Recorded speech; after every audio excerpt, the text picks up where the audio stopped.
আজকে মুসলিম লীগ বাংলাদেশে, এই দেশে, আমাদের এই বাংলাদেশে মুসলিম লীগের আগের সেই অবস্থা নেই। হ্যাঁ, এটা মহসিন রশিদ ভাইয়ের মতো মানুষরা চেষ্টা করছেন যে একটা পার্টি, এত ট্রেডিশনাল পার্টি, এত একটি ঐতিহ্যবাহী রাজনৈতিক দল, এটা হারিয়ে গেলে কেমন হয়। মানুষের মন থেকে যদি দলটি মুছে যায়, তাহলে এটা একদমই চিরতরে এটা শেষ হয়ে যাবে, নিষিদ্ধ করার কোনো প্রয়োজন পড়বে না। আর যদি মানুষের মনে তার স্থান থেকে যায়, তাহলে নিষিদ্ধ করে লাভ নেই। জামাতে ইসলামকে আইন করে নিষিদ্ধ করা হয়েছিল, তাই বলে কি জামাতে ইসলাম হারিয়ে গেছে? আমার তো মনে হয় জামাতে ইসলাম আগের চেয়ে বোধহয় আমার মনে হয় যে আরেকটু শক্তিশালী হয়েছে। শক্তিশালী অবস্থানে আছে। এটা হলো বাস্তবতা। এখানে আপনি করিডোর দেবেন বাংলাদেশের সাথে? How can you check it? How can you exactly make intervention of smooth passing of the vehicles carrying arms and ammunitions? Dangerous. হুম। সুতরাং আমি একজন বাংলাদেশের সাধারণ নাগরিক হিসেবে আমি সরকারের প্রতি আবেদন জানাবো যে এই জিনিসটা, করিডোরটা দেওয়ার ব্যাপারে যেন সরকারকে 100 বার চিন্তা করতে হবে। এখন মার্চ টু যমুনা ঘোষণা, আওয়ামী লীগ নিষিদ্ধে 1 ঘন্টার আলটিমেটাম, এগুলো আমি আপনি হেডলাইনে আসছে হুম। এবং বিভিন্ন মানে টেলিভিশনেও আসছে দেখলাম। আর আমি যে জায়গাটিতে ছিলাম আপনি জানেন, সেখানে এগুলো নিয়ে আলোচনা হচ্ছিল।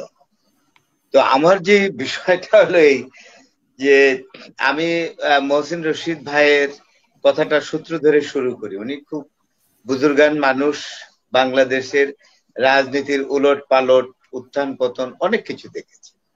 ওনার বয়সের এবং ওনার অভিজ্ঞতার মতো মানুষের কিন্তু তারা জীবন্ত ইতিহাস। তো সেই থেকে আমি একটা ছোট্ট জায়গায় একটি কথা বলি, যেটা মহসিন ভাই ইঙ্গিত করেছেন, যে কোনো রাজনৈতিক দলকে নিষিদ্ধ করলে এটাকে হারিয়ে যায়, ইতিহাস কিন্তু তা বলে না খুব একটা। এটা কোনো না কোনো ভাবে টিকে থাকে, এবং সেটা ইউরোপে হয়েছে। যেমন ধরেন আপনার নাৎসি পার্টি আছে, তারপরে আপনার হিটলারের যে পার্টি নাজি, এগুলো আছে। হয়তো ইয়ে হয়েছে, সেটার গ্রাউন্ড ছিল ভিন্ন রকম। একটি রাজনৈতিক দলকে, একটি রাজনৈতিক দল হারিয়ে যায় তখনই, যেই রাজনৈতিক দলটি সম্পূর্ণ মানুষের, মানুষের যে আশা আকাঙ্ক্ষা বা মানুষের সান্নিধ্য সাহচর্য থেকে দূরে সরে যায়। একটি রাজনৈতিক দলকে যখন দেশের মানুষ ত্যাগ করে বিভিন্ন কারণে, তখন সেই রাজনৈতিক দলটিকে নিষিদ্ধ করার কোনো প্রয়োজন পড়ে না। এই দলটি এমনিতেই হারিয়ে যায়। এবং বাংলাদেশ না, ভারত উপমহাদেশেও আমরা অনেক রাজনৈতিক দল দেখেছি, যে রাজনৈতিক দলগুলো আপনার জনবিচ্ছিন্ন হয়ে গেছে, সেই দলগুলো আর আজ টিকে নেই। এটা খুব স্বাভাবিক। আজকে আমাদের মহসিন রশিদ ভাই যে দলের প্রধান সভাপতি, উনি যদি কিছু মনে না করেন তাহলে আমি একটু বলবো, এটা আমি ইতিহাসের খাতিরে আমাকে বলতে হবে। এই মুসলিম লীগ, আজকে আমরা যে দেশটি দাঁড়িয়ে আছি, এটা সৃষ্টি করেছে মুসলিম লীগ। সেটা হলো পাকিস্তান। পাকিস্তান সৃষ্টি শুধু ভারতবর্ষের ইতিহাসে নয়, সারা বিশ্বের ইতিহাসে একটি বিস্ময়, যে একটি শ্রেণী, একটি কমিউনিটির জন্য একটি রাষ্ট্র তৈরি হয়েছে। এবং এই রাষ্ট্র তৈরির ক্ষেত্রে যে মানুষটি সর্বাত্মক আপনার নেতৃত্ব দিয়েছেন, তিনি মোহাম্মদ আলী জিন্নাহ, কায়েদে আজম। এবং তারপরে আমি অবশ্যই যাকে ক্রেডিট দিব, যিনি 46-এ যে নির্বাচন হলো ব্রিটিশ রাজের অধীনে, সেটাতে মুসলিম লীগ এই তৎকালীন বর্তমান বাংলাদেশ, তৎকালীন পূর্ব বাংলায় অ্যাবসলিউট মেজরিটি পেল। এবং this majority created A consolidated position for Muslim League to demand Pakistan. তো সুতরাং আমি যদি সত্যিকার অর্থে পাকিস্তান সৃষ্টির জন্য কায়েদে আজম মোহাম্মদ আলী জিন্নাহকে আমি সর্বাত্মক নেতৃত্বের ক্রেডিট দেব, এবং হুসেন শহীদ সরওয়ার্দী, অবিভক্ত বাংলার তৎকালীন যে প্রধানমন্ত্রী, অবিভক্ত বাংলার মানে সরকার প্রধানকে বলা হতো প্রধানমন্ত্রী, চিফ মিনিস্টার না, উনি বিশাল অবদান রাখছেন। এবং উনি পরে আওয়ামী লীগ করলেন, ভাসানী সাহেব আওয়ামী মুসলিম লীগ, পরে আওয়ামী লীগ, বঙ্গবন্ধু এটাকে অনেক বড় করলেন। তা আমি যেটা বলছি যে আজকে মুসলিম লীগ বাংলাদেশে, এই দেশে, আমাদের এই বাংলাদেশে মুসলিম লীগের আগের সেই অবস্থা নেই। হ্যাঁ, এটা মহসিন রশিদ ভাইয়ের মতো মানুষরা চেষ্টা করছেন যে একটা পার্টি, এত ট্রেডিশনাল পার্টি, এত একটি ঐতিহ্যবাহী রাজনৈতিক দল, এটা হারিয়ে গেলে কেমন হয়। তাই আমি বলবো যে মহসিন রশিদ ভাই এর একটা বিরাট বদন্যতা। উনার মতো একজন বিচক্ষণ এবং অত্যন্ত জ্ঞানী মানুষ অন্য কোন রাজনৈতিক দলে গেলে, জাতীয় পার্টিতে গেলে মন্ত্রী হইতেন, বিএনপিতে থাকলে ওনার মন্ত্রী হওয়ার সর্বাত্মক যোগ্যতা ছিল, আওয়ামী লীগে থাকলে তো হতে নেই, এতে কোনো সন্দেহ নেই। কিন্তু উনি যেটা একটা কম্পালশন থেকে ধরে রেখেছেন, যে এত বড় একটা ঐতিহ্যবাহী দল যেটা 1947-এ একটি রাষ্ট্র তৈরি করেছে, সেই দলটি এভাবে হারিয়ে যেতে পারে না। তো আমি তো করবো it is his great, it is generosity and kindness, যে এই দলটাকে উনি ধরে রেখেছেন।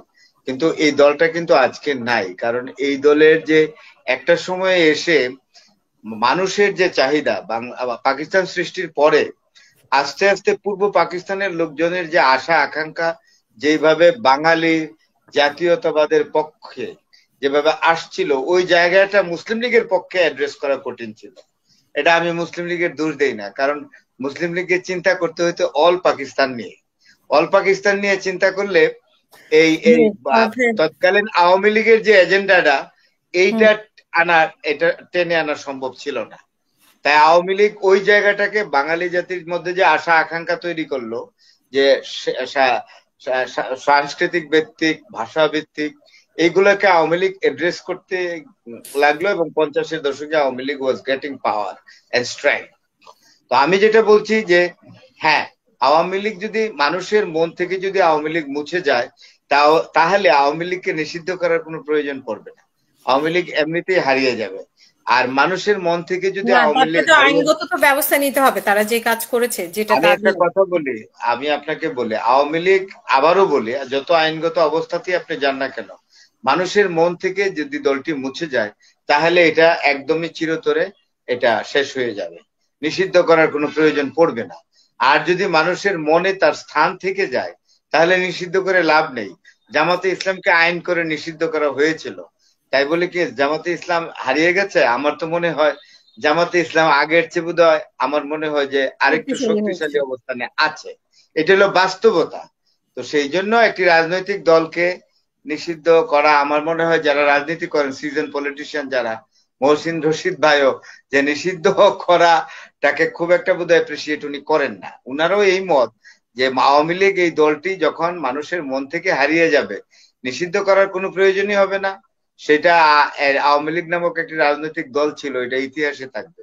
আর মানুষের মনে যদি আওয়ামী লীগের স্থান থাকে, সেটাকে আপনি নিষিদ্ধ করে কিচ্ছু করতে পারবেন না। তবে উপদেষ্টারা বৈঠকে বসেছেন, এটা আমরা এখনো ওই বৈঠকের কোনো সিদ্ধান্ত সম্পর্কে এখন পর্যন্ত আমার কাছে কোনো নিউজ নেই। আর সবচেয়ে বড় কথা হলো এই যে এখানে আসলে বর্তমান সরকারের অনেক বিষয় আছে যেগুলো খুব জরুরি হয়ে পড়েছে, যেটা আমাদের মহসিন রশিদ ভাই উল্লেখ করেছেন, যে করিডোরের প্রশ্ন। এটা কিন্তু টেরিটোরিয়াল একটা ম্যাটার, টেরিটোরিয়াল অ্যাসপেক্ট, এবং এই করিডোর দেওয়ার ব্যাপারে আপনাকে রেফারেন্ডামের বাইরে গিয়ে করিডোর আপনি দিতে পারবেন না। আমি সরকারের এই সিদ্ধান্তের সাথে মোটেও একমত নই। করিডোরের সাথে এই আন্দোলনের কোনো সম্পর্ক আছে কিনা, করিডোরের সাথে এটা এখনো বোঝা যাচ্ছে না। Let us, or particularly let me have the time exactly to assume this assumption and presumption, তখন আসবে। আমার কথা হলো করিডোর আপনি দিবেন, আমি একটু এখানে শেষ করে দিচ্ছি। করিডোর দেবেন একটা, যেই আরাকান স্টেট অর্থাৎ মিয়ানমারের যে স্টেটের সাথে আপনি করিডোর যুক্ত করবেন আরাকান, এটা একটা আর্মস কনফ্লিক্টিং জোন হয়ে গেছে। তার পাশে আছে কোকিচিন স্টেট। কুকিচিন স্টেট এবং আরাকান স্টেট দুটোই কিন্তু আনরেস্ট সিচুয়েশন চলছে, এখানে আর্মস টাসেল চলছে। এমন একটি অত্যন্ত যেখানে প্রতিনিয়ত যুদ্ধ হচ্ছে, এবং সিজ ফায়ার দিয়েও বার্মিজ জান্তা গভর্নমেন্ট সেটাকে ব্রেক করছে। এমন একটি জায়গায়, এমন একটা ভোলাটাইল একটি রিজিয়ন, যেখানে arms conflicting situation, arms skirmishes is going on the daily basis, সেখানে আপনি করিডোর দেবেন বাংলাদেশের সাথে? How can you check it? How can you exactly make intervention of smooth passing of the vehicles carrying arms and ammunitions? Dangerous. সুতরাং আমি সরকারকে, আমি একজন বাংলাদেশের সাধারণ নাগরিক হিসেবে আমি সরকারের প্রতি আবেদন জানাবো যে এই জিনিসটা করিডোরটা দেওয়ার ব্যাপারে যেন সরকারকে 100 বার চিন্তা করতে হবে এবং প্লেবিসাইট হতে হবে, যেটাকে গণভোট বলে, যেটাকে রেফারেন্ডামের মাধ্যমে জনগণ যদি বলে যে করিডোর দেওয়া যায় তাহলে সরকার দিবেন, অন্যথায় এটা দেওয়া যাবে না, কোনোভাবেই নয়। তবে আমার দৃঢ় বিশ্বাস বাংলাদেশের জনগণ করিডোর দেওয়ার পক্ষে বোধহয় নয়। অসংখ্য সুতরাং ধন্যবাদ। বিষয়টি ভাবতে হবে। ধন্যবাদ।